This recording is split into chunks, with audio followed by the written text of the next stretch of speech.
தமிழ் வழியில நீங்க படிச்சிருந்தீங்க அப்படின்னா இந்த பிஎஸ்சிஎம் சர்டிபிகேட்டை நீங்க கண்டிப்பா அப்லோட் பண்ணுங்க. ஏன்னா இதுக்கு 20% ரிசர்வேஷன் கொடுக்கறாங்க. நீங்க ஃபர்ஸ்ட் ஸ்டாண்டர்ட்ல இருந்து 10th ஸ்டாண்டர்ட் வரைக்கும் நீங்க தமிழ் வழியில படிச்சிருந்தீங்க அப்படின்னா கண்டிப்பா இதை வாங்கலாம். அதே மாதிரி ஃபர்ஸ்ட் ஸ்டாண்டர்ட்ல இருந்து 12th வரைக்கும் நீங்க தமிழ் வழியில படிச்சிருந்தீங்க அப்படின்னா இந்த பிஎஸ்சிஎம் சர்டிபிகேட் வாங்கலாம். அதே மாதிரி ஃபர்ஸ்ட் ஸ்டாண்டர்ட்ல இருந்து டிகிரி வரைக்கும் படிச்சிருந்தா கூட நீங்க இந்த பிஎஸ்சிஎம் சர்டிபிகேட் கண்டிப்பா வாங்கலாம். +2 முடிச்சவங்க 10th வரைக்கும் தமிழ் வழியில படிச்சிருந்தீங்க அப்படின்னா 10th வரைக்கும் வாங்கினா போதும். அதே மாதிரி டிகிரி முடிச்சவங்க 12th வரைக்கும் தமிழ் மீடியம் படிச்சேன் அப்படின்னா நீங்க கண்டிப்பா 12th வரைக்கும் வாங்கி அப்ளை பண்ணலாம்.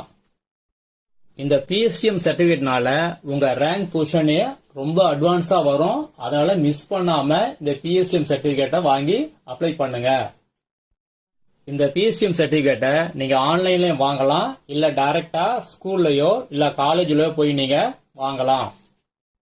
ஆன்லைன்ல வாங்குறது பெஸ்ட். உங்களுக்கு காலேஜோ இல்ல ஸ்கூலோ கிட்ட இருந்துச்சு அப்படின்னா நீங்க நேரா போய் வாங்கிக்கலாம். இப்ப நீங்க ஸ்கிரீன்ல பாக்குறது ஆன்லைன்ல வாங்கின பிஎஸ்சிஎம். இதுல டிஜிட்டலி சைன்டு பை அப்படின்னு போட்டு ஹெட் மாஸ்டர்னு போட்டிருப்பாங்க. டேட்டு டைம் கண்டிப்பா அதுல இருக்கும். மற்றபடி ஹெட் மாஸ்டர் இதுல சைன் பண்ணிருக்க மாட்டாங்க. அதே மாதிரி சீலும் இதுல கண்டிப்பா இருக்காது. நீங்க டைரக்டா பிஎஸ்சிஎம் வாங்கணும் அப்படின்னா கண்டிப்பா டிஎன்பிசி என்ன ஃபார்மேட்ல கொடுத்திருக்காங்களோ அந்த ஃபார்மேட் பிஎஸ்சிஎம்ல தான் நீங்க வாங்கணும். வேற ஃபார்மேட்ல நீங்க பிஎஸ்சிஎம் சர்டிபிகேட் வாங்குனீங்க அப்படின்னா கண்டிப்பா அதை ரிஜெக்ட் பண்ணிடுவாங்க. ஸ்கூல் பிஎஸ்சிஎம்க்கு வேற ஃபார்மேட்ல இருக்கு. அதே மாதிரி காலேஜுக்கு வேற ஃபார்மேட்ல இருக்குது. இந்த ஃபார்மேட்ஸ் தமிழ் இங்கிலீஷ் ரெண்டுலயுமே இருக்குது. நீங்க ரெண்டும் வாங்கணும் தேவை கிடையாது. தமிழ் இல்லன்னா இங்கிலீஷ் ஏதாவது ஒன்னு வாங்கினா போதும். இதை வாங்கி நீங்க அப்ளை பண்ணலாம். பிஎஸ்சிஎம் சர்டிபிகேட்டோட லிங்கை வீடியோ டிஸ்கிரிப்ஷன்ல கொடுக்கறேன். பிடிஎஃபா இருக்கும். நீங்க டவுன்லோட் பண்ணி வாங்க போகும்போது கண்டிப்பா இதை கொண்டு போங்க. ஸ்கிரீன்ல பாக்குறது ஸ்கூல் பிஎஸ்சிஎம். இதான் இந்த ஃபார்மேட்டு. இந்த ஃபார்ம்ல அவங்களே ஃபில்அப் பண்ணி கொடுத்துருவாங்க. இந்த ஃபார்ம்ல யாரு சைன் பண்ணணும் அப்படின்னா பிரின்சிபால் இல்ல ஹெட் மாஸ்டர் இல்ல டிஸ்ட்ரிக்ட் எஜுகேஷனல் ஆபீசர் இல்ல சீஃப் எஜுகேஷனல் ஆபீசர் இல்லனா district Adi Dravidar welfare officer. அதே தமிழ்ல சொல்றேன். முதல்வர் இல்ல தலைமை ஆசிரியர் இல்ல மாவட்ட கல்வி அலுவலர் இல்ல முதன்மை கல்வி அலுவலர் இல்லனா மாவட்ட ஆதி திராவிடர் நல அலுவலர்.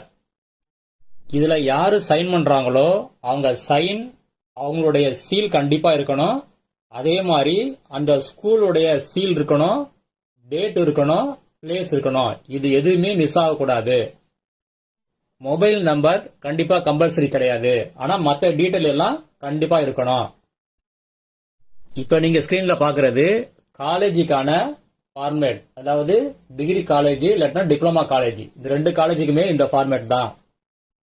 இதுல யாரு சைன் பண்ணணும் அப்படின்னா ரிஜிஸ்ட்ரார் இல்லட்னா பிரின்சிபால் இல்லட்னா கண்ட்ரோலர் ஆஃப் எக்ஸாமினேஷன் இல்லட்னா head director of educational institution இல்லட்னா director joint director of technical education இல்லனா ரெஜிஸ்ட்ரார் ஆஃப் யூனிவர்சிட்டிஸ். இதையே தமிழ்ல சொல்றேன். பதிவாளர் இல்ல முதல்வர் இல்ல தேர்வு கட்டுப்பாட்டு அலுவலர் இல்ல கல்வி நிறுவன தலைவர் இல்ல இயக்குனர், தொழில்நுட்ப கல்வி இயக்குனர், இணை இயக்குனர், பல்கலைக்கழகங்களின் பதிவாளர். இவங்க சைன் இருக்கணும், பிளஸ் இவங்க சீல் இருக்கணும்.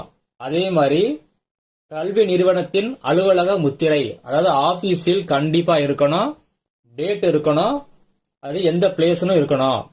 மொபைல் நம்பர் கம்பல்சரியா தேவையில்லை. நீங்க ஸ்கூல்ல படிக்கும்போது மோர் தென் ஒன் ஸ்கூல், அதாவது ஒன்றுக்கு மேற்பட்ட ஸ்கூல்ல நீங்க படிச்சிருந்தீங்க அப்படின்னா எல்லா ஸ்கூல்லயுமே நீங்க கண்டிப்பா பிஎஸ்சிஎம் வாங்கணும். ஸ்கூல்ல நீங்க டிஸ்கண்டினியூ பண்ணிருந்தீங்க இல்ல ஒரு வருஷம் ஃபெயில் ஆயிருந்தீங்க அப்படின்னா அந்த இயருக்கு கண்டிப்பா நீங்க வாங்கக்கூடாது. கரெக்டா செக் பண்ணி வாங்கிக்கிங்க. எப்போ நீங்க ஸ்கூல்ல முடிச்சீங்க, திரும்ப எப்ப ஜாயின் பண்ணீங்க, கரெக்டா அந்த டேட் போட்டு அந்த இயர் போட்டு வாங்கிக்கங்க. நீங்க ஃபெயில் ஆன டைம்லயோ இல்ல டிஸ்கண்டினியூ பண்ண டைம்லயோ அந்த இயர் இருக்கக்கூடாது. சில ஸ்கூல்ல இப்ப ஹெச்எம் இருக்க மாட்டாங்க, ஏஹெச்எம் தான் இருப்பாங்க.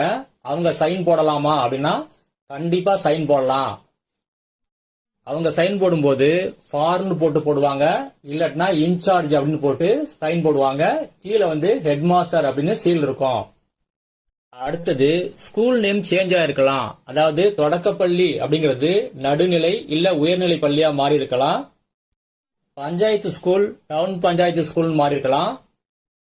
இந்த மாதிரி இருந்துச்சு அப்படின்னா நீங்க பிஎஸ்சிஎம் சர்டிபிகேட் வாங்கின பிறகு அந்த ஹெட் மாஸ்டர்ட்ட நீங்க படிக்கும்போது என்ன ஸ்கூலா இருந்துச்சு, இப்ப என்ன ஸ்கூலா மாறி இருக்கு அப்படின்னு சொல்லி ஒரு லெட்டர் வாங்கணும்.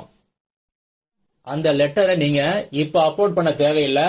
சர்டிபிகேட் அப்லோட் பண்ணும்போது, பிஎஸ்சிஎம் சர்டிபிகேட் அப்லோட் பண்ணும்போது அது கூட சேர்த்து நீங்க அப்லோட் பண்ணணும். இப்ப உங்கள்கிட்ட பழைய பிஎஸ்சிஎம் சர்டிபிகேட், அதாவது 2 வருஷத்துக்கு முன்னாடி எடுத்த பிஎஸ்சிஎம் சர்டிபிகேட் இருந்துச்சுன்னா அதை விட்டுடுங்க. இப்ப டைம் இருக்கு உங்களுக்கு, அதனால புது பிஎஸ்சிஎம் சர்டிபிகேட்டை நீங்க இப்ப அப்ளை பண்ணி வாங்கி வச்சீங்க. பிஎஸ்சிஎம் சர்டிபிகேட்டை நோட்டிபிகேஷனுக்கு, அதாவது டிஎன்பிஎஸ்சி குரூப் 4 நோட்டிபிகேஷனுக்கு முன்னாடி வாங்கலாம், இல்ல நோட்டிபிகேஷன் பிறகும் கூட நீங்க வாங்கலாம். பிரைவேட் கேண்டிடேட், அதாவது தனித்தேர்வுகள், ஸ்கூலுக்கு போகாமையே நீங்க பிரைவேட்டா படிச்சிருந்தீங்க அப்படின்னா நீங்க இந்த பிஎஸ்சிஎம் சர்டிபிகேட்டுக்கு எலிஜிபிள் கிடையாது. 10th +1 +2 நீங்க அரியர் வச்சு அதை பிரைவேட்டா எழுதி பாஸ் பண்ணிட்டு மறுபடியும் ஸ்கூல்ல ஜாயின் பண்ணி நீங்க படிச்சிருந்தீங்க அப்படின்னா நீங்க பிஎஸ்சிஎம் சர்டிபிகேட் அப்ளை பண்ணலாம். இப்ப நீங்க ஸ்கிரீன்ல பாக்குறதா ஸ்கூல் நேம் சேஞ்ச் ஆனவங்க கொடுக்க வேண்டிய ஃபார்மேட் இதுதான். இது டிஎன்பிசியோட ஃபார்மேட். அதனால நீங்க இந்த ஃபார்மேட்டை தான் நீங்க பிரிண்ட் எடுத்து கொண்டு போனோம். அங்க ஸ்கூல்ல கொடுக்கிற ஃபார்மேட் நீங்க வாங்கிக்காதீங்க, இதை கொண்டு போங்க. இதுல ஸ்கூல் ஹெட் மாஸ்டர் அவங்களே உங்களுக்கு ஃபில்அப் பண்ணி கொடுப்பாங்க. இதுல யார் சைன் பண்ணணும் அப்படின்னா head master, principal, district education officer இல்லனா சீஃப் எஜுகேஷன் ஆபீசர்.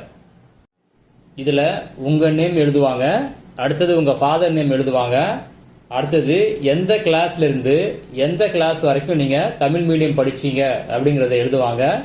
அது எந்த இயர் படிச்சீங்க, எந்த இயர்ல இருந்து எந்த இயர் படிச்சீங்க அப்படின்னு முதல்ல ஃபில்அப் பண்ணுவாங்க. அடுத்த பேராகிராஃப் என்ன பண்ணுவாங்க அப்படின்னா இது இந்த ஸ்கூல் நேம் ஏற்கனவே என்ன இருந்துச்சு அப்படின்னு எழுதுவாங்க. அதுக்கு பிறகு இந்த ஸ்கூல் இப்ப எப்படி எந்த நேம்ல இருக்கு அப்படின்னு சொல்லி அதை ஃபில்அப் பண்ணுவாங்க. அவங்க சைனும் இருக்கணும், சீலும் கண்டிப்பா இருக்கணும்.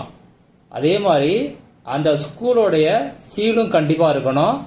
அடுத்தது பிளேஸ், டேட்டு இதுவும் கண்டிப்பா இருக்கணும். ஏற்கனவே சொன்னது போல இந்த ஃபார்மை நீங்க இப்ப அப்லோட் பண்ண தேவையில்லை. உங்க சர்டிபிகேட்டை எப்போ அப்லோட் பண்ண சொல்றாங்களோ டிஎன்பிசி அந்த டைம்ல பிஎஸ்டிஎம் கூட இதை நீங்க சேர்த்து அப்லோட் பண்ணணும். அதாவது ஸ்கூல் நேம் சேஞ்ச் ஆயிருந்தா மட்டும் இதை அப்லோட் பண்ணணும்.